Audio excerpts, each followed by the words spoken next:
We have the Director of Process and Safety for North America. I realize her title is incorrect. That's probably a slide we used from last year, so I apologize about that.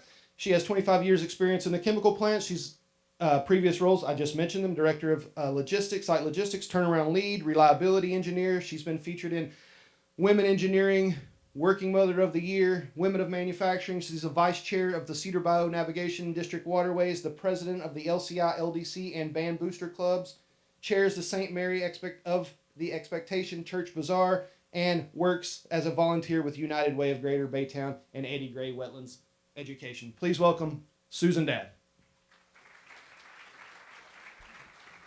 Bottom. This is the Perfect. All right. Yeah, you wonder probably why I have two titles up there. Last year when I did this talk, I was the Director of Site Logistics in Baytown, Texas. And just recently, I took on now the role of Director in Plant and Process Safety of North America. So that is why I happen to have two titles. But regardless of those titles, I've been with the company 25 years with Covestro. And as I've gone through these adventures, right, there's a reason I'm up here going to give this talk about common knowledge. Is it really so common? I'm going to pause. Right? Is it? So last year, how many people came last year to this summit? Anybody? All right, so last year, if you remember, I did a whole conversation about engaging your employees, making sure your employees are engaged in what they're doing. I find most incidents happen because of human factors, okay? Especially in the logistics world, everything's pretty much human-based right now, okay? I would love an Autobot that can load the rail car. But at the moment, a lot of that is human factors that cause incidents in the plants. And so we started a campaign, Think Twice, Act Once. Okay? As the gentleman said over here, I get in my car, it tells me there's a car to my left, I don't even look, I just change lanes. We might want to think twice before we do that, because good decisions lead to a good action, and you're not going to hit a car to your left that you may not see.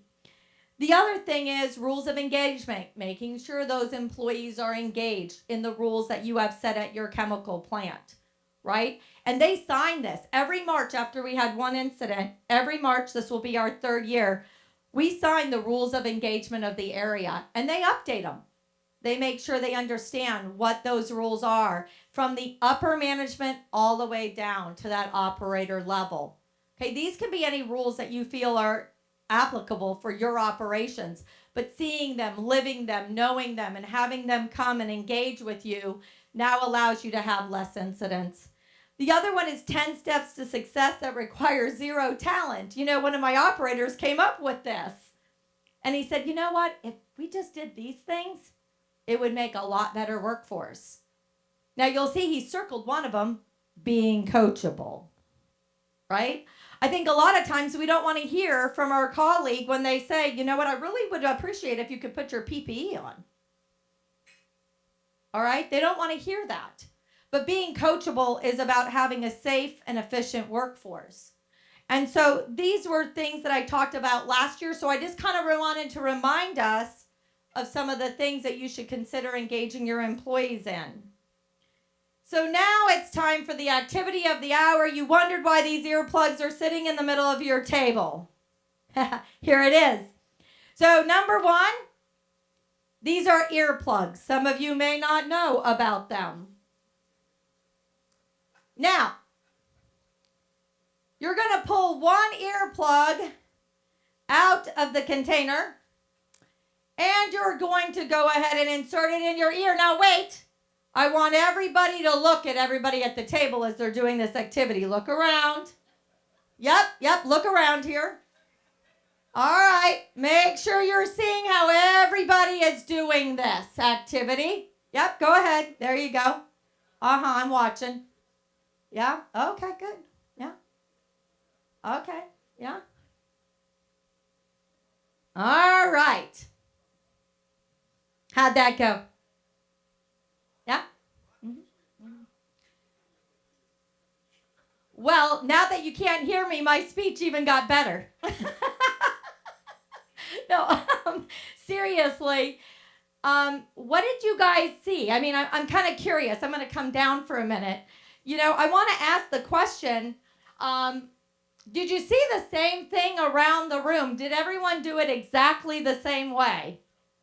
No. Okay, all right. So what kind of things did you see? I think I saw different techniques and styles on how people inserted it, whether they rolled it before they placed it into their ear, whether they reached around their head, pulled their ear back, things of that nature. So I think everybody's had a different experience on how to use them. So you have to ask yourself, thank you so much for that. You have to ask yourself, was common knowledge oh so common? Shouldn't we be all doing it the same way? I mean, it's an earplug, right? It's like tying your shoe. Do we all tie our shoe the same way? No, if you AI that one, there's 4 different ways you can tie your shoe. Okay? So I mean, an earplug's no different, right? And we should all have common knowledge, right? How many people in this plant work in a chemical environment? Maybe not in our schools. They might not do earplugs in schools, even though with children we might want to consider it sometimes. How many people in this plant work in a plant environment? Raise your hands. Oh, yes. There we go. 3/4 of the room. So this should be perfect. Y'all should have aced this, right? But really, think of our new operators and our technicians. Is it really so common that they know how to do this? All right, so the gentleman over here kind of brought up some facts, right? You have to take your earplug out and you have to roll it into a cylinder, right? You have to reach over with your other hand and pull your ear up and out to insert it into that ear canal. And as you do that, you want to make sure you move it in just a little bit and that you can still have your 2 fingers to eventually pull it back out. And then they want you to wait 30 seconds to be able to let that foam start to expand in your ear canal. Okay? So I am not going to ask in this room how many people did it exactly like that. Okay? But this kind of proves the fact of why I'm standing up here, that common knowledge is not always so common. So us, as management and leaders, have to understand our operators probably feel that exact same way. I can't tell you how many incidents where something has happened and they said, oh, but they all do it the same way. And I'm like, really? So then I go out and talk to 3 operators and they all do it not the same way, right? And I'm going, well, that didn't really work very well. So I moved back into the ME and I'm like, hey, just to let you know, they don't all do it the same way. Okay? So keep that in mind. So what is knowledge? Knowledge is like facts, information, right, that a person gains. Now they can gain that through experience. Those are the people in the room that all know their grandparents' phone numbers. Or they can do it through education, right, where somebody has been taught, okay, how to do this. And so I think the biggest challenge we have along the way is this knowledge gap. Us as plant sites are challenged right now with experience of our tribal knowledge is being lost. It can be lost because we have hey, why did my slide go the wrong way? We have retirements that are happening, right? People retire. I had a lot of that in logistics. The 40-year employees now retiring and the 6-month employees coming in. We have changing to third-party vendors, right? We might have a vendor, and then there's turnover with vendors. So you have the 6-month employee training the 3-month employee. I had a lot of that too, right? And so how much knowledge do you think, as they're like getting inundated with knowledge, the 6-month employee could give to the 3-month employee? Okay, there's something lost there, okay? And then you have workers changing jobs more frequently.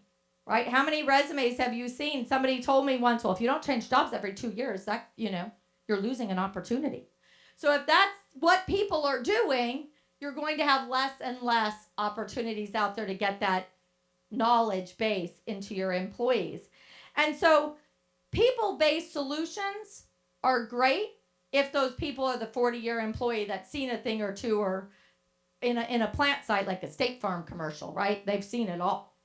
But system-based solutions sometimes can at least give consistency. And that's what I was aiming at in my plant after an incident that we had happen. Because all of a sudden I realized that knowledge isn't getting down to every single operator exactly the same way that the earplug happened, right? And so making sure that common knowledge is common to every single employee is very, very important, I believe. Well, when you look at procedures, which someone said, are those going away? No, they're not. I'm now in plant and process safety. They're there to stay.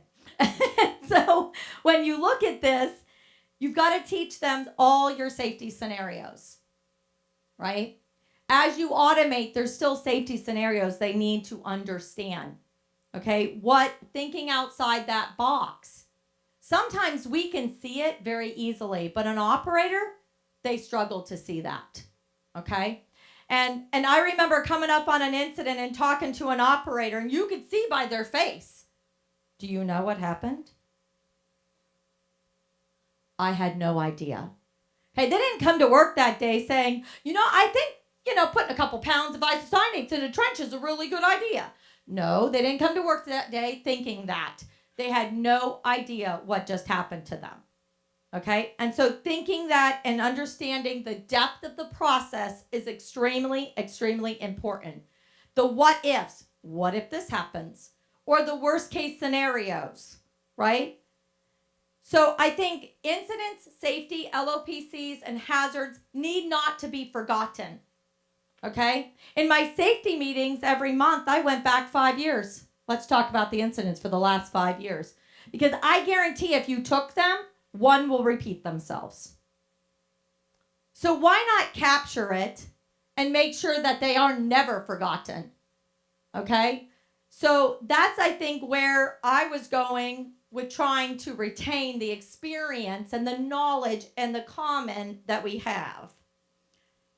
So, I know Paul said we're going to focus on Vuvio. So Vuvio was, after an incident, something that I wanted to incorporate into our plant.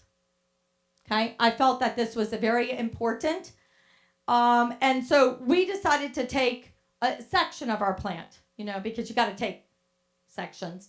So we took the TDI loading, unloading process and lineups and decided to put it into Vuvio. And this is a reason, my company asked me, well, why don't you want to go with VR? Why Vuvio? And I had to fight this for almost 1.5 years. If you ask Paul, there was just no win in this at first because they were convinced VR was the way to go. But let me tell you, you have to understand your audience. Okay, we have very visual learners in a logistics function especially, okay? And you see what you get with them, okay? So for them to actually see the plant the way it is out in the field is much better. Now, if I gave VR to an engineer, no problem. They can visualize the room, and they've got it all, but they're very conceptually out-of-the-box thinkers, right? They're like, yep, it looks like a room. No problem. Okay? But if you give that to an operator, sometimes they may not understand and see exactly where they're going with things. So this is why we decided this was the best platform for logistics operations. Okay? And so we did that as our training to be able to start to educate them. But what's more important? It's what's behind the scenes, right? Your procedure may say one step. But in reality, you're really kind of maybe doing 3 actions. So we could put small little snippets in there of videos. We could show them how to calculate how much to fill in a rail car. Most important, of course, for the plant and process safety person now I am, is we took the 40-year employee, that was the ME, right, who saw a thing or two, and we put all the health and safety watch outs and knowledge snippets in this database, okay? Because somebody's going to do something wrong if you don't, okay? So that is something where we can do it consistently between operator to operator, whether you're 6 months or you're 25 years. Because I guarantee when it came to that nitrogen, not every one of them did it the same way, even though their management thought they did, but they all do it the same way. Okay, so now I know they've been trained to do it the same way, but I've educated them that this little snippet right down here said, at the start of your shift, a qualified operator is required to physically check that lineup at the rack to ensure proper lineups.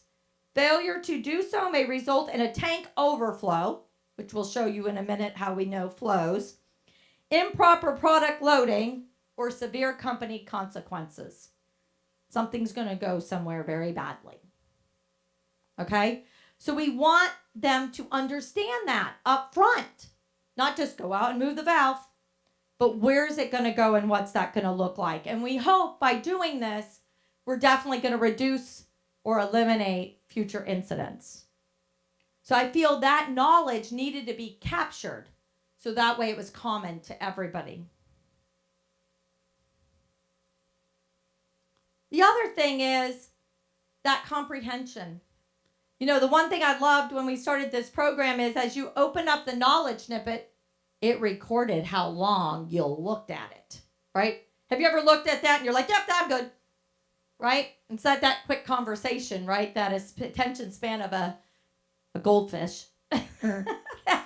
We said we didn't read it even 9 seconds, right? We just opened it and closed it because our management's not going to know. But this program at least gave me a chance to know. And so being able to test, did the operator physically understand the steps they were doing?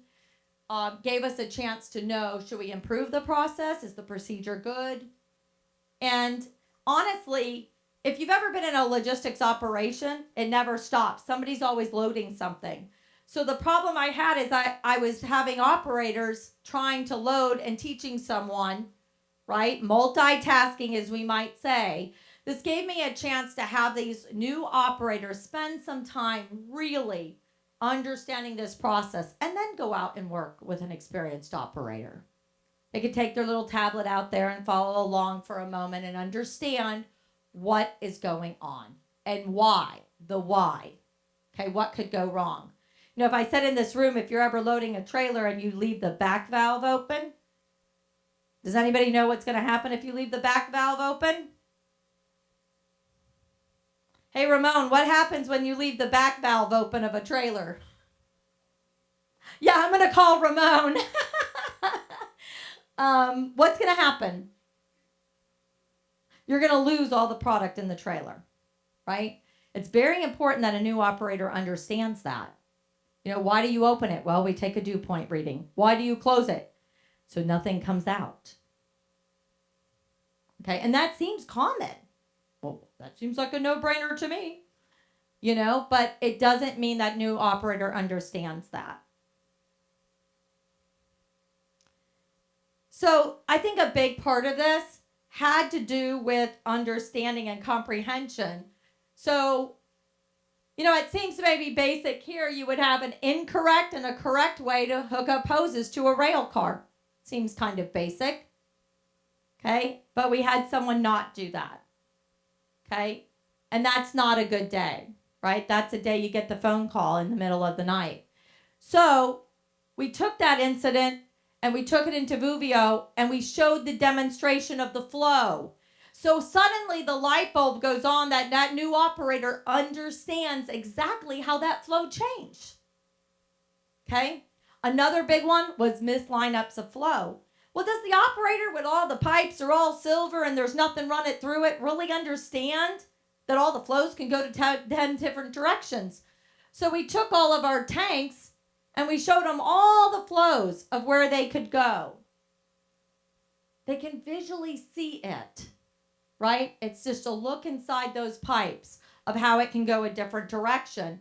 So it gives us some opportunities to also share this along our plant sites because we have multiple sites that actually do loading and unloading. So leveraging that knowledge and being able to share that is really important also. And leveraging our third party. Sometimes we have third parties that go to our racks, right? And so making sure that we have that platform that we can show them exactly what we mean. I mean, you're going to do a pre-inspection on, let's say, a rail car. It's going to be the same, okay? Whether you're at rack A or rack B. But at least then we can leverage that with any third parties that happen to be working at our racks also. And so that's important. The really cool part was the tools that they use in the field, we actually took a photo of them and got to snip them in here. So when they're starting to put it onto there, it is actually the tool they see in the field. It's not a pretend, you know, widget or something. It's actually what they're going to use. So they could physically start to understand that knowledge and put it into what they are doing, which was extremely important for us when it came to this application. So, as I mentioned to you, last year we were engaging our employees and making sure that we grab their common knowledge about thinking twice and acting once. And now we've got to make this knowledge common again. So that way everyone from the employee that has 40 years to the employee that has 6 weeks understands exactly the safety and what we do and how we do it. And that will make a very stronger workforce for you. Transferring that knowledge from the 40-year-old employee to the 3-month employee is extremely important because you'll lose that expertise, as many of you guys have already been seeing, and verifying that knowledge. Is it the way it's supposed to be? And making it standard, and then leveraging that knowledge. Okay, I think gives you at least a package and a better chance that yes, you're taking some ways that you can show them physically out in the field what it's going to be like, training them wholeheartedly that they understand what they're doing and why. So I think overall it gives them a whole package to be able to live upon, and it's evergreening. If you change your procedure, you update it. Okay? And that becomes very simple to make sure it's evergreened and living as we go through this process of an ever-changing world. So I have to ask, is common knowledge in your plant common or disappearing? Thank you for your attention.